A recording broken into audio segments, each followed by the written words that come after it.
Hey guys, one of the number one questions I get asked is how do we find houses? So I've got Zillow.com loaded up right here on my computer, and what I'm going to do now is go ahead and show you how I search for properties on Zillow. So you ready? Let's go ahead and get started.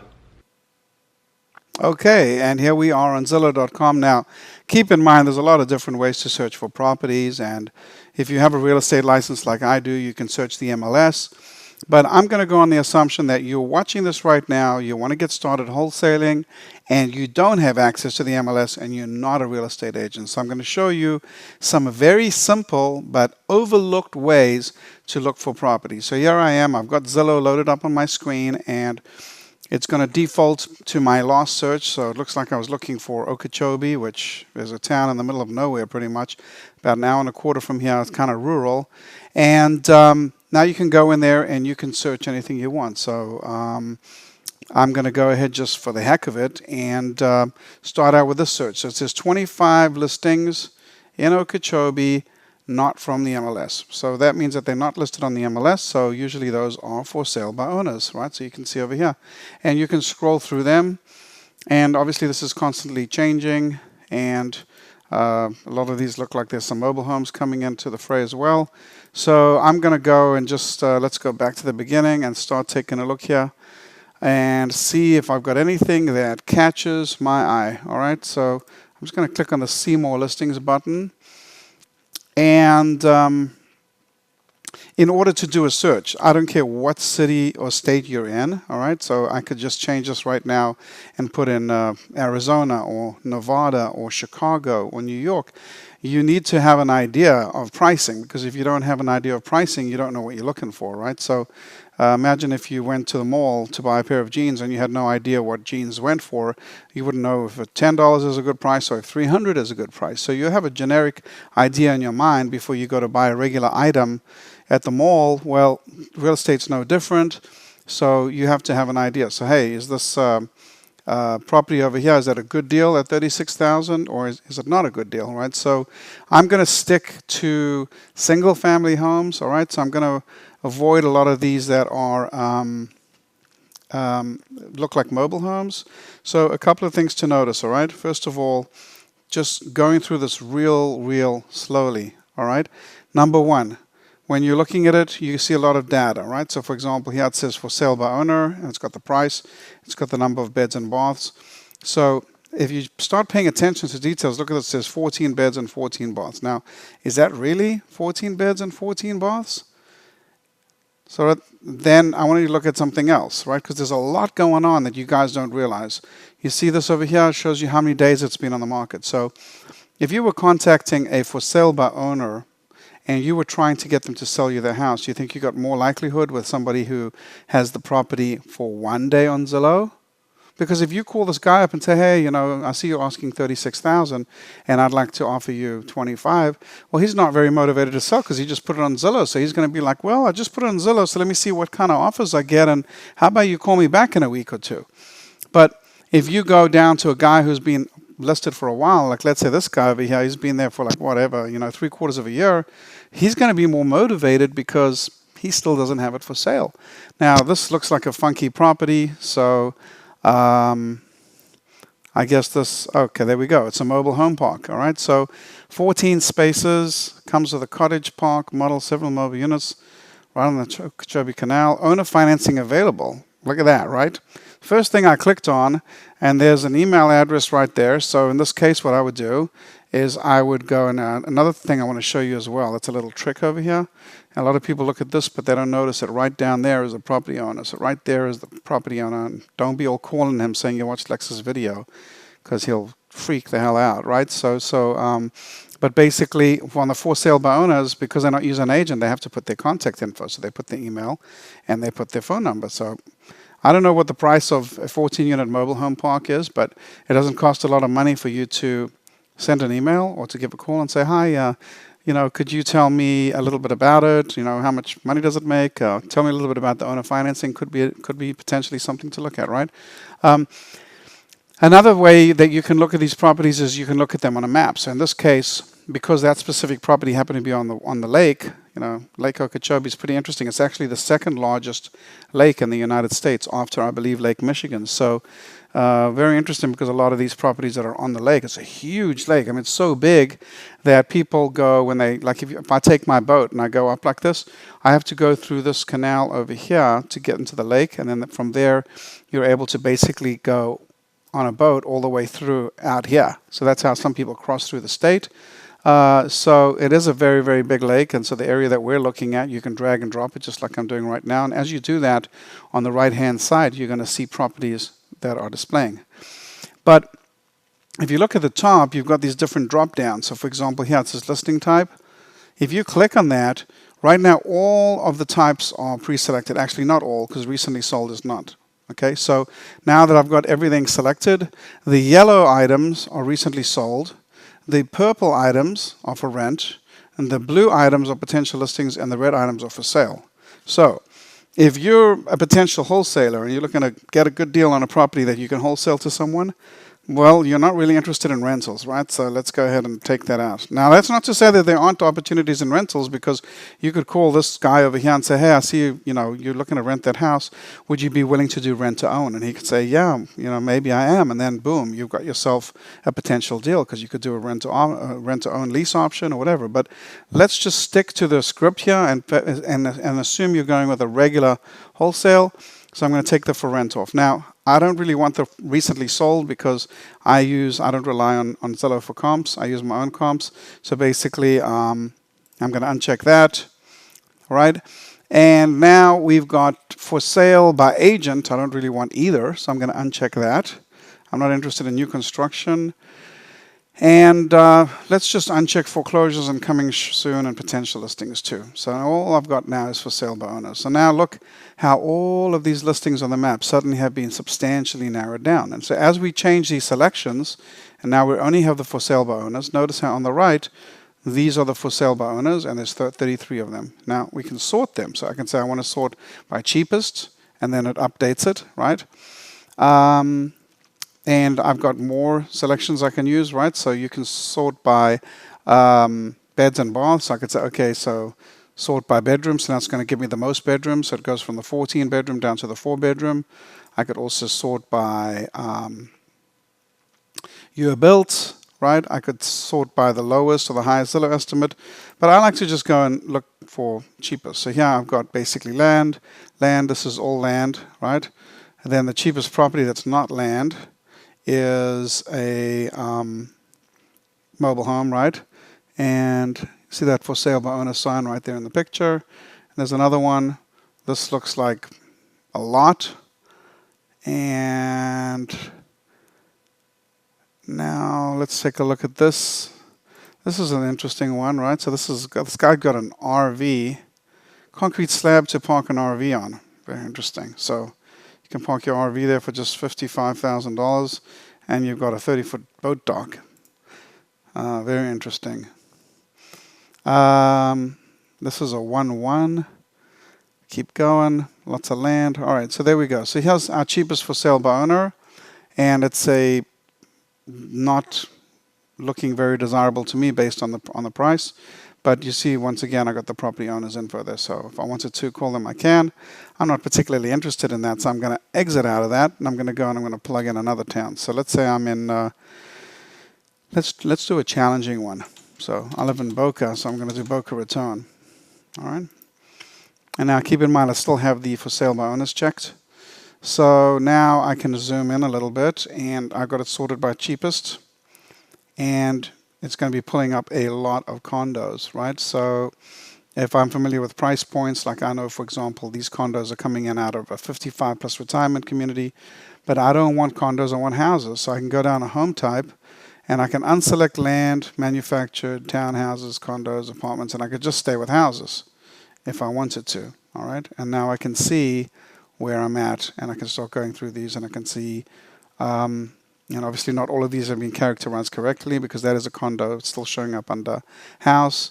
And this is where specific knowledge of your market can come into play, because in a place like Boca, there's a lot of townhouses, so I would probably want to include that in order to see what's out there and what looks like it could be a potential deal. So this one over here is $349,000 for a 3-bedroom, 3-bathroom. Doesn't look too exciting for me. I don't see anything that's getting me super excited. So I'm going to go now and I'm going to try another city. Let's try Deerfield Beach. All right, and I'm just using cities that are around where I live, right? So if I live in Boca Raton and my office is in Boca Raton, so I live, just to give you an idea, this is Boca.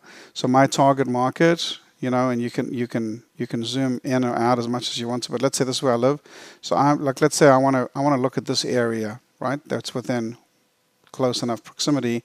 So look how few properties there are that are for sale by owner and the price points. So now let's say I change it to, let's say, Deerfield, right? Probably not interested in a $1 million home, right? At least not for wholesaling. But let's go ahead and take a look at this one. And that's a condo with HOA approval. Not seeing anything too exciting there. So I'm going to keep going on. And I'm going to try another city. Let's try Delray Beach.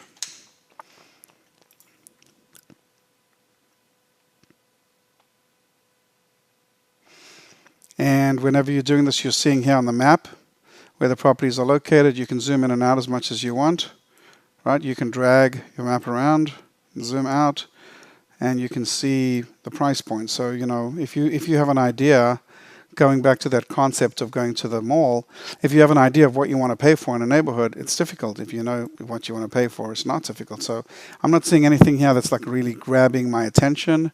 I'm going to go ahead and put a different city in now. Let's say I put in Miami Gardens. Okay, now Miami Gardens, I know that most of the houses there have an ARV of around 220. And if I can pick up anything that's substantially cheaper than that, I might be interested. And this is, okay, there we got something. All right, so this looks like for sale by owner, $85,000. There's the guy's phone number. And there it is under the property owner. That's something I would definitely be calling on. And the reason I'd be calling on that is because in this specific market, you can just see, I've got a student of mine who just bought, in fact, if you look on my YouTube channel, a video going back maybe 2 or 3 videos with me and my student Andy. So that property was in Bunch Park in Miami Gardens, and he bought it for $187 from me, and it just got appraised at $254. So this one looks like it may be a little bit below market, but this is certainly very, very, very interesting. I don't know how damaged it is because there are a couple of pictures. Well, there we go. Okay, so we know how damaged it is. This place is like really damaged, right? And that's exactly the kind of stuff that you're looking for. This is a potential deal. So I don't know how long we've been doing this recording, but not too long. But I could tell you right now that if I picked up the phone and I called this guy and said, hey, I'm interested in your property, and what could you sell it for, that would be a deal, right? So not that difficult to find deals, right? And I can keep doing that in any market.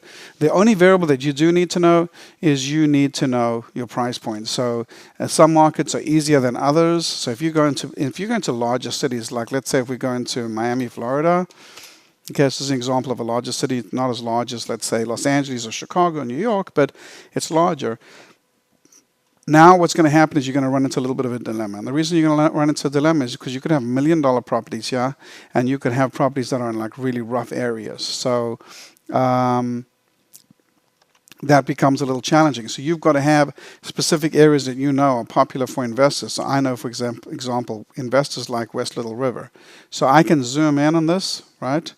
And as I zoom in, I can see what is available and see if there's anything that kind of meets my criteria of what I would be looking for.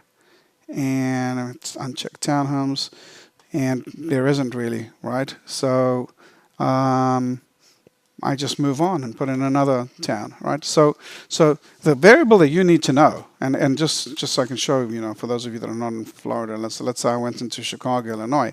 So it's a big city, right? So in Chicago, these are the for sale by owners, and I actually lived in Chicago for a year. So, if you're on the lake here, and this is, I think it was called Lakeshore Drive, right? So basically, that stuff's very expensive. So you need to know your neighborhoods. Once again, is Lincoln Park, where I used to live, more desirable than living in this area or any other area? And if you don't know that, well, then that's like the guy who walks into the mall and says, hey, I want to buy a pair of jeans, but I'm not sure if they're worth $20 or $300. So before you start going out there and mailing postcards and doing automated dialers, which is all the rage now, I get a ton of questions from students about dialing. First understand, listen, you can dial 1,000 people every day. But if you don't know what their house is worth, if you don't know the neighborhoods that you're dealing in, it's a little bit of a problem, right? So make sure you know your neighborhood. So Zillow works nationwide. I don't care if you put it in Los Angeles or whatever city you put in. If you know the price points, then you know what's a good deal. You can see it over here and you can search it out, right? So Los Angeles, which is also a city I lived in for 12 years, right? So I lived in this area in Sherman Oaks. So I know Sherman Oaks is a really nice area and I can see the price points and what stuff's going for. And if I know those price points and I know what's a decent deal, then I'll give you a little bit of a hint. All right. Most people that want to sell their house for sale by owner don't want to pay the 6% commission. So a lot of them are cheap. All right. They just don't want to pay the 6% commission. I'll tell you another statistic.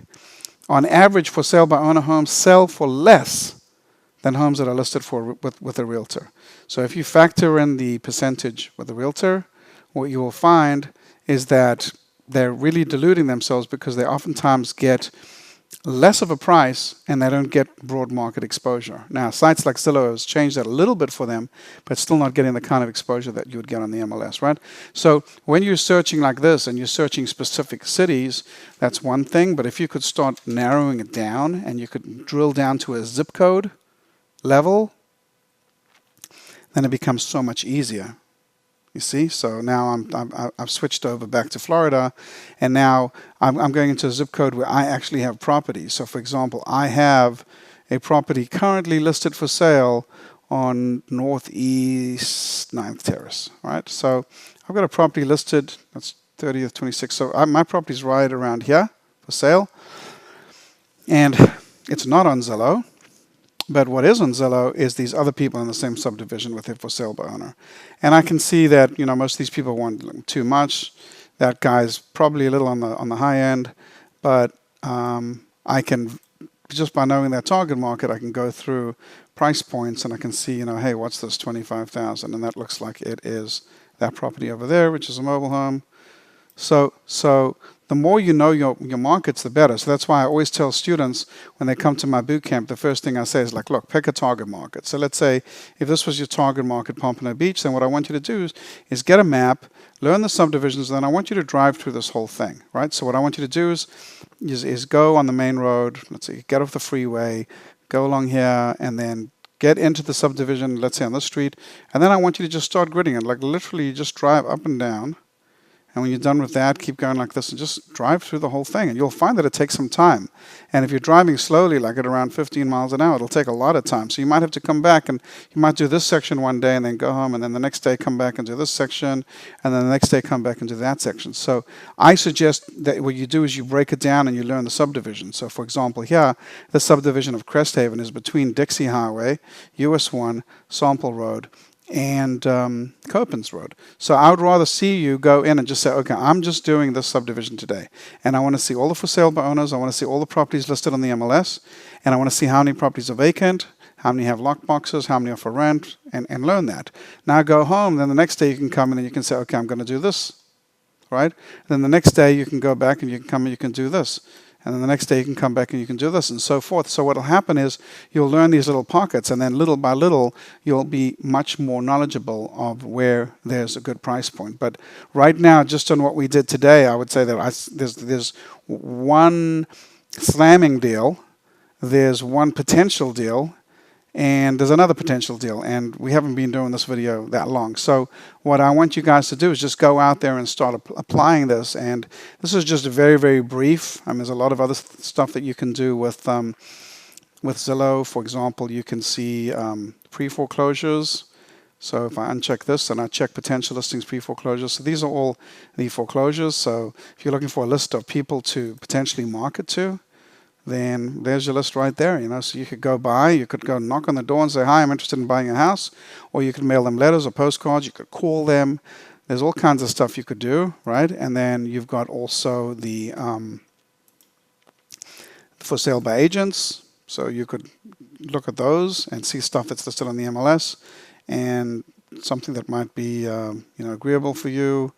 And the only thing I would not really be searching is the recently sold or the new construction, right? But these are people that are in foreclosure, already foreclosed, pre-foreclosure, right?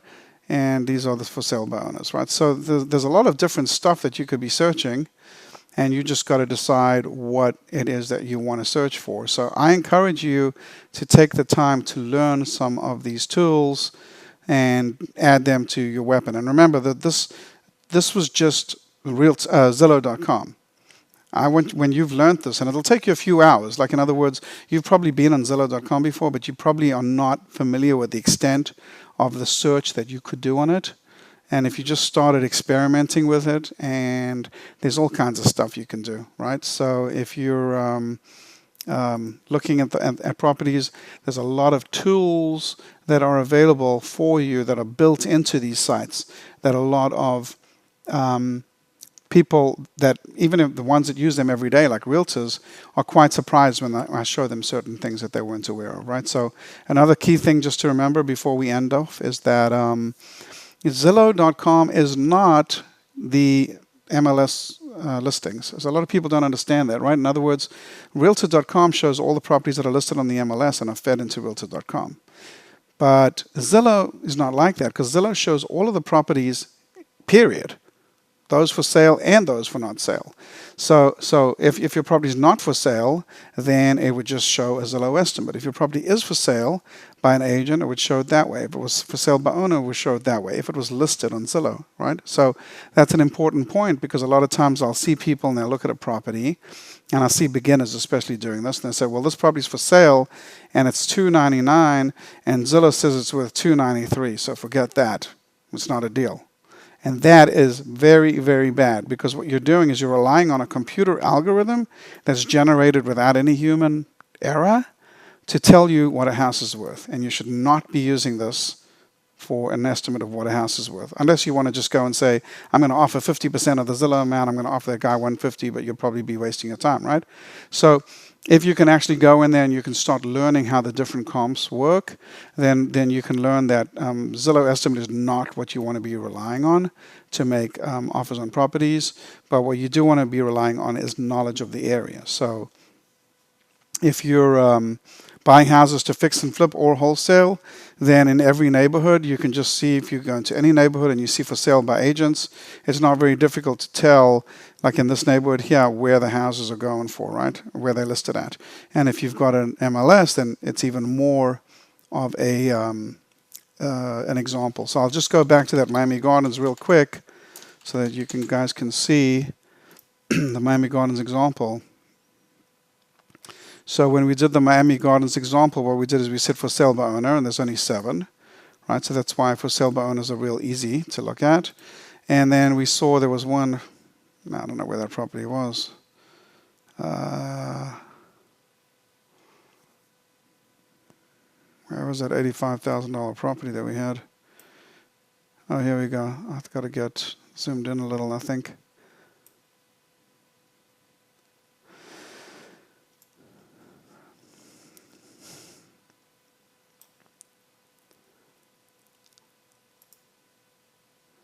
I had townhomes checked off before, so maybe that would do a difference.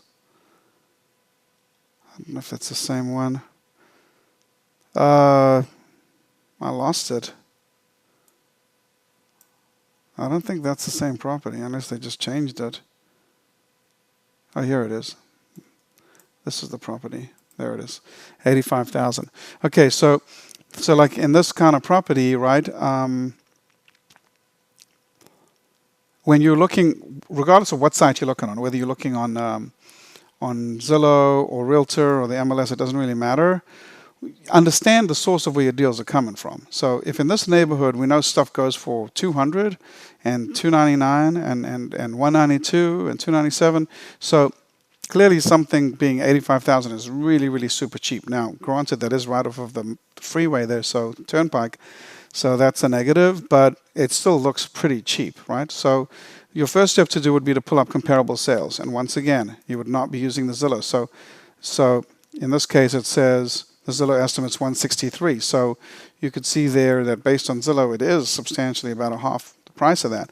So what you're going to find for deals is that the houses that are going to be a potential deal for you are going to be the ones where there's some kind of damage. So in this kind of property, it could have been either an investor purchased it and was going to fix it up and got cold feet, decided not to. Or it could be a bank-owned property, or in this case it says for sale by owner, so that's not likely. It's also been for sale for 200 days, so probably bad area and a lot of work, right? But most, it could be a property that was owned by a landlord. It got vandalized, and the landlord doesn't want to deal with fixing it up again. There could be a myriad of reasons, and here's another one that's also pretty inexpensive as well, in the same area. So a lot of times what you're going to find is that houses that have some kind of a damage to them are going to be the houses that make the great deals. Although this one over here is not damaged at all. Well, it does say mobile home though. So occasionally you'll find a house, that's got a tenant in it and doesn't need a lot of work, but it's going to be very rare for that to happen because usually the seller will just sell it for whatever the going market price is. So a lot of times you're going to find that your best deals, the deals that we buy, are the houses that are really, really damaged, right? Because these are the kind of houses that a lot of people run away from. They take a look at these pictures and they go, oh my God, look at that. Wow, that's like, so much money to fix. You can see the bars on the windows, right? So that gives you an indication there of the quality of the neighborhood when you got bars on the windows.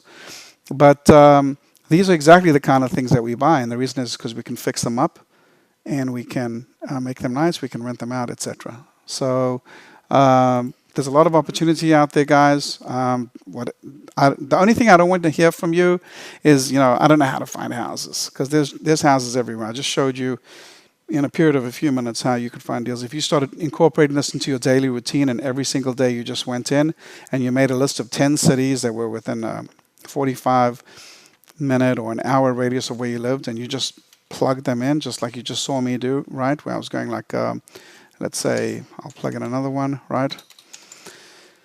Boynton Beach. That's another adjacent city that's maybe 15-minute, 20-minute drive away, right? So you shouldn't be very difficult for you if you're sorting by cheapest to go through and to take a look and zoom in or zoom out and know what potentially is jumping off the screen. Just if you look at the pricing, you can see a lot of times something jumps off the screen that looks like really, really inexpensive. All right, so that ends this video.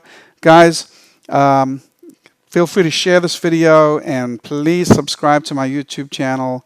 And if you like this video, really appreciate a thumbs up, and I will see you on the next one.